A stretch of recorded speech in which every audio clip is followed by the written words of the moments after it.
ইন্না বাইনার রাজুল ওয়া বাইনা শিরক ওয়াল কুফর ওয়া তারকুস সালাত। একজন মানুষ একজন ব্যক্তির মধ্যে আর একজন কুফরকারী ব্যক্তি ও শিরককারী ব্যক্তির মধ্যে হচ্ছে পার্থক্য সালাত। একজন ব্যক্তি আপনার একজন ইহুদি বা একটা হিন্দু আর আপনার মধ্যে পার্থক্য হচ্ছে সালাত। আপনি সেই সালাতে যদি কায়েম না করেন তাহলে আপনার মধ্যে ও তার মধ্যে পার্থক্য কি রইল? আপনিও বিড়ি খাচ্ছেন, সেও বিড়ি খায়। আপনিও জর্দাতে পান খাচ্ছেন, সেও পান খায়। আপনিও বেপরোয়াভাবে জীবনযাপন করছেন, কোনো রাসূল কারীম সাল্লাল্লাহু আলাইহি ওয়াসাল্লামের আদর্শ নাই, কোনো নীতি নাই, সেও জীবনযাপন করছে, আপনিও জীবনযাপন করছেন। তাহলে আপনার মধ্যে ও তার মধ্যে পার্থক্য থাকলো কিভাবে? আর আপনার মধ্যে তার মধ্যে পার্থক্য রাসূল কারীম সাল্লাল্লাহু আলাইহি ওয়াসাল্লাম বলে দিয়েছেন যে সালাত, আপনাকে সালাত কায়েম করতে হবে, আপনাকে সালাত কায়েম করতে হবে। আপনি নামে মুসলমান, নাম দিয়ে কোনো কাম আসবে না। আপনাকে নাম অনেকের হিন্দুর সঙ্গে মুসলমানের নাম একই পাবেন আপনি অনেক, কিন্তু নামে দিয়ে আপনার কোনো কাম আসবে না। আপনাকে ইবাদতের দিক দিয়ে আপনাকে প্রমাণ করতে হবে। আজকে বলছেন যে আল্লাহ সুবহানাহু ওয়া তাআলা কি আমাদেরকে দেখতে পাই না যে মুসলমানের প্রতি এত জুলুম এত মুসিবত আসছে, তাহলে আল্লাহ সুবহানাহু ওয়া তাআলা কেন উদ্ধার করছেন না? আল্লাহ সুবহানাহু ওয়া তাআলা কখনোই মুসলমানদেরকে বিপদে ফেলবেন না। কারণ যেইভাবে মুসা আলাইহিস সালামকে উদ্ধার করেছেন নীল নদ থেকে, যেইভাবে ইব্রাহিম আলাইহিস সালামের স্ত্রীকে কাফের মুশরিকের হাত থেকে রক্ষা করেছেন, ঠিক ওইভাবে আমাদেরকেও রক্ষা করবেন যদি আমরা আল্লাহ সুবহানাহু ওয়া তাআলার ইবাদত করি। কিন্তু আমরা আজকে শতকরা 90-এর মধ্যে 100-এর মধ্যে 90% মানুষ আমরা সালাতের আসি না, সালাতের ধারে কাছেও আসি না। যখন মসজিদের মাইকে বলা হয় হাইয়া আলাস সালাহ হাইয়া আলাল ফালাহ, তখন চায়ের দোকানে গিয়ে চা খেয়ে আড্ডা মেরে টিভিতে রং তামাশা দেখে আপনি জীবন উপভোগ করেছেন। যে ঈমান আপনাকে ওই সামান্য ওই দোকান থেকে এই মসজিদ সুদা আনতে পারছে না, ওই ঈমান কিভাবে আপনাকে জান্নাত নিয়ে যাবে? আপনাকে যদি বলা হয় যে আপনি সালাত কায়েম করুন, তো আপনি বলেন কি যে আগে ঈমানকে পরিশুদ্ধ করি তারপর সালাত কায়েম করব। আরে আপনার যদি জ্বর হয় আর জ্বরের জন্য ওষুধ যদি না খান তাহলে কি জ্বর ভালো হবে? আপনার ঈমান যদি পরিশুদ্ধ না হয় তো আপনার কি করতে হবে? সালাত কায়েম করতে হবে, আল্লাহ সুবহানাহু ওয়া তাআলার কাছে তওবা করতে হবে, মাগফিরাত করতে হবে। তবেই তো আল্লাহ সুবহানাহু ওয়া তাআলা আপনার সালাত আপনার ঈমানকে পুক্তা করবে। আর আপনি সালাত কায়েম করবেন না, আপনার ঈমানও পুক্তা হবে না। আপনি এইভাবে বেমুসলিম হয়ে কাফের হয়ে আপনি মৃত্যুবরণ করবেন। অতএব আপনি এরকম যেন না করেন। আপনাকে কি করতে হবে?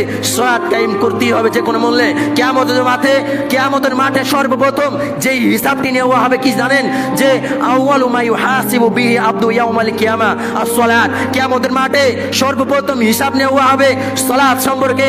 যদি আপনার সালাত ঠিক হয়ে যায় বাকি আমলগুলোও ঠিক হয়ে যাবে। আর যদি সালাত ভুল হয়ে যায়, সালাত যদি গ্রহণযোগ্য না হয়, তাহলে আপনার বাকি আমলগুলোও বাদ হয়ে যাবে।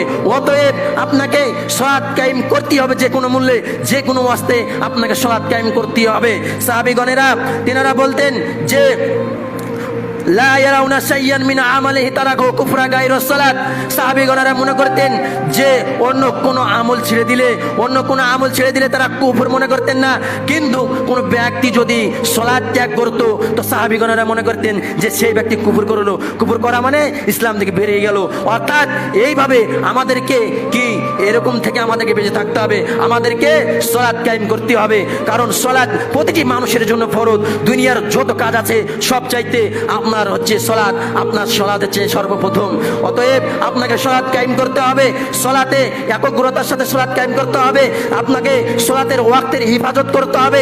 আজকে জোহরের আজান দেওয়া হচ্ছে, আপনি জোহরের সালাতকে জামাতে না এসে আপনি কি করছেন? আসরের সঙ্গে মিক্স করে পড়ছেন। আবার আসরের সালাতকে কি করছেন? মাগরিবের সাথে পড়ছেন। আপনার সালাতে মনোযোগ নেই, আপনার সালাতে মন নেই, আপনার ইচ্ছা মতো সালাত কায়েম করছেন। এরকম করলে সালাত আপনার গ্রহণযোগ্য হবে না।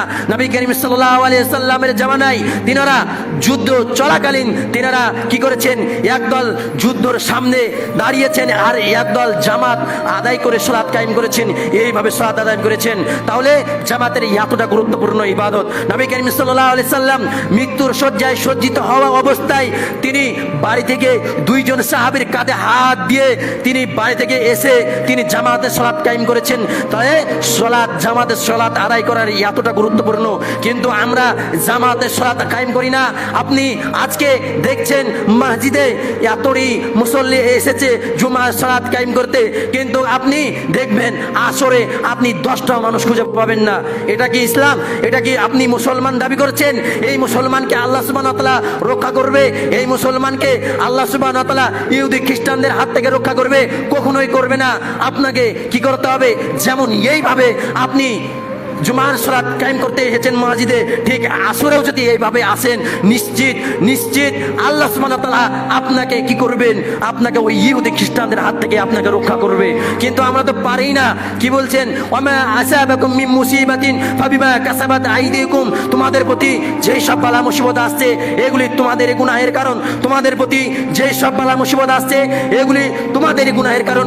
অতএব আল্লাহ সুবহানাহু ওয়া তাআলা বলছেন তোমাদের প্রতি যে সব বালা মুসিবত আসছে এগুলি তোমাদের গুনাহের কারণ।